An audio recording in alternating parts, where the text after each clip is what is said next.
За пръв път се учредява сдружение, което се поставя за цел да се бори срещу геноцида, който е наложен на българския народ. Втора цел – да се бори за спазване хартата за правата на човека на ООН, ратифицирана от Република България. Трето – да работи за постигане на исканията на протестиращи от месец февруари-март 2013 година. Това е особено наложително предвид случващото се сега, което наблюдаваме с силите на тока. И последно да се бори за въвеждане на безусловен базов доход и в България. По този проблем по-нататък след ще направим отделна пресконференция или дебат, какво представлява безусловния базов доход и къде имате информация, къде за сега се въвежда подобно, се взема подобно решение. Сега, за средствата няма да се спирам, всички позволени от закона, но и тези, които са на границата на закона, ще ги използваме за постигане на нашите цели. Така, толкова по сдружение. Искам да се спра обаче на един не много важен, доста важен въпрос, който медиите пропуснаха, а именно срещата на 17.9 от 9 часа в сладкарницата на хотел Графити между Отворения обществен съвет на протестиращите и още две други сдружения, СОПА, с представляван от Йоан Чолаков и от СОСУР, представляван от архитектка Лида Митева, с групата от експерти на Еврокомисията, които ще изготвят доклада за България относно състоянието на правосъдие и вътрешни работи. Тази група от експерти беше в България. Тя всяка година се среща с неправителствени организации. Тази година избра Варна. Заповядайте. И на 17 от 9 до 11.30, 2 часа и половина ни бе отделено, ние проведохме тази среща. Искам само да посоча, тъй като никой от медиите не посочи кой ръководеше групата. Ръководител беше Мусмиер, господин Мусмиер, от Генералния секретариат на Еврокомисията. Представител. Негов помощник беше Юрий Таваниер, началник отдел Механизъм за мониторинг на Еврокомисията в областта на правосъдието и вътрешните работи за България. Шефа на отдела за мониторинг към Еврокомисията в областта на правосъдието и вътрешните работи специално за България. И още 4 магистрати, съдии повечето бяха от Германия, Франция, Италия и Испания. Те много активно ни разпитваха и ние ги запознахме в рамките на тези 2 часа и половина със следните проблеми. Архитект Калина Митева с общия устройствен план на Варна и далаверите при съставянето му срещу заплащане, как ти определят статута на земята, така че да можеш да строиш евентуално, ако си платил. Ако не си платил, ти слагат за зелена площ или нещо от този род. Между другото, това дело, което сме завели, сме обжалвали общия устройствен план, на 1 октомври в София ще бъде последното заседание срещу общия устройствен план. В София адвокат Кашемов е адвокат на нашите сдружения. Сега, господин Чолаков от СОПА запозна еврокомисарите с незаконната сделка на държавата в лицето на екс-областен управител за продажбата на 122 декара на холдинг Варна по проекта Алея Първа. Знаете, това е стара история. Бяха посочени обаче факти за бездействие на прокуратурата и на главния прокурор на Република България по горния казус. Ние считаме, че е налице държавна помощ при тази сделка и те се заинтересуваха доста и бяха им предоставени съответно и материали. Беше казано също, че ние сме направили подписка за местния референдум за границите на Морската градина. за чието провеждане ние събрахме 32 000 подписа. Но поради неясни критерии за оценка валидността на подписите, повече от 1/2 от тези подписи не бяха признати за годни. Какво се оказа обаче? В разговора с тях се оказа, че българските власти нарушават европейското законодателство и по-точно регламент ЕО номер 45 от 2001 година,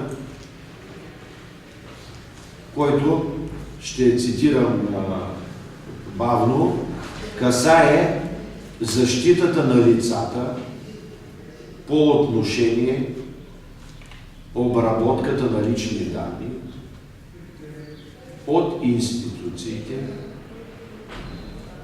и органите на общността и свободното движение на такива. Тоест, според този регламент, за идентификация на едно лице са необходими трите имена и ЕГН-то или трите имена и адреса. А нашите власти са наблъскали в подписката и да има и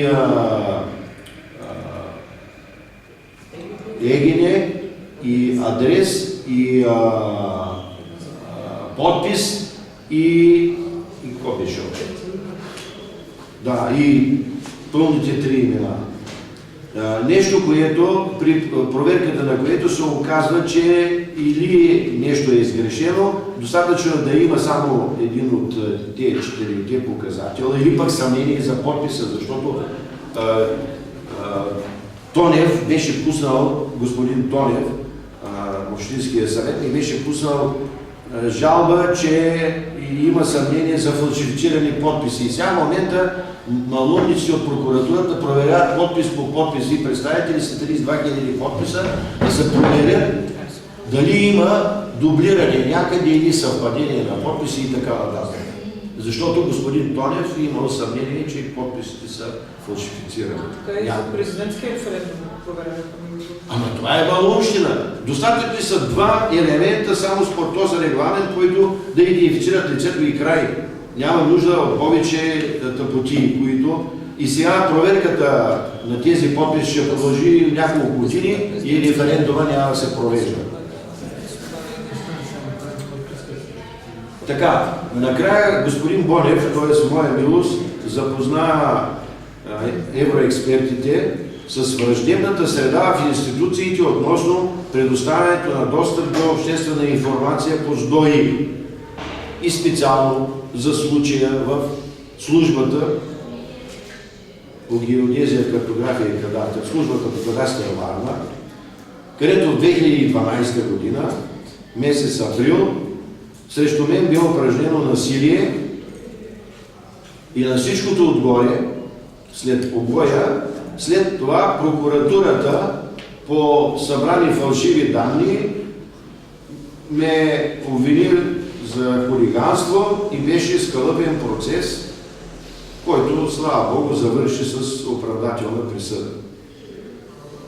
Но този случай аз съм го обжалвал в Европейския съд за правата на човека.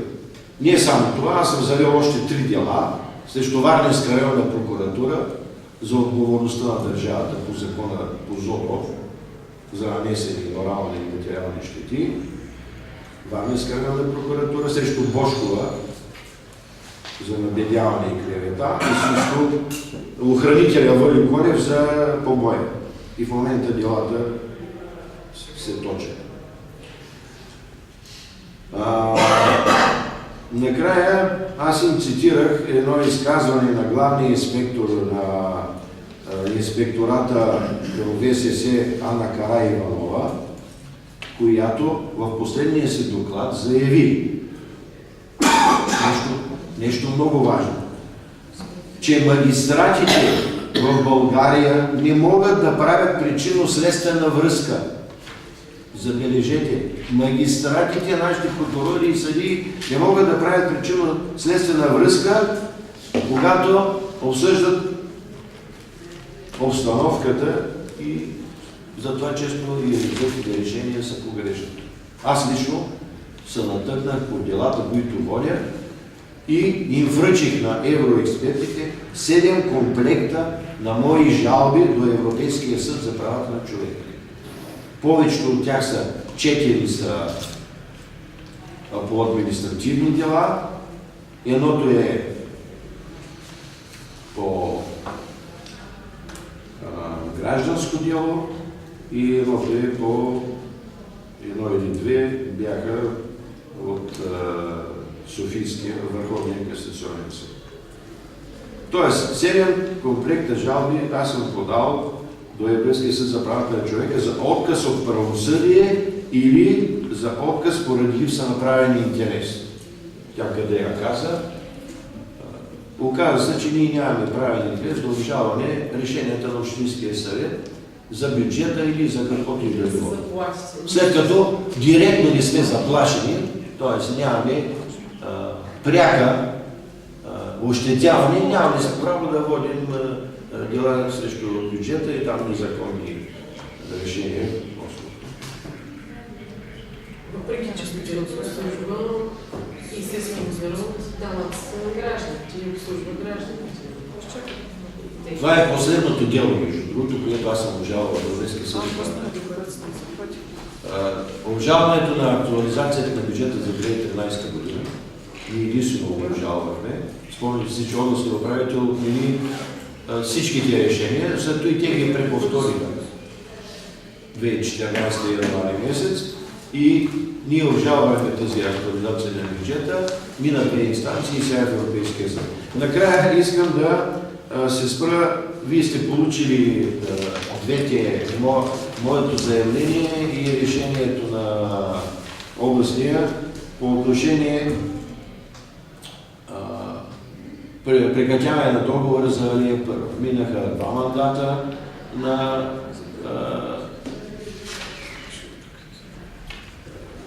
в смисъл 2 срока изтекоха за сертификата, който им се дава на Холдинг Варна по закона за насърчаване на инвестициите. Нито лев не са инвестирали и освен това минаха 5 години. Укрепване инвестират в укрепване. То укрепването, те могат да се инвестират, но укрепителните работи са държавни.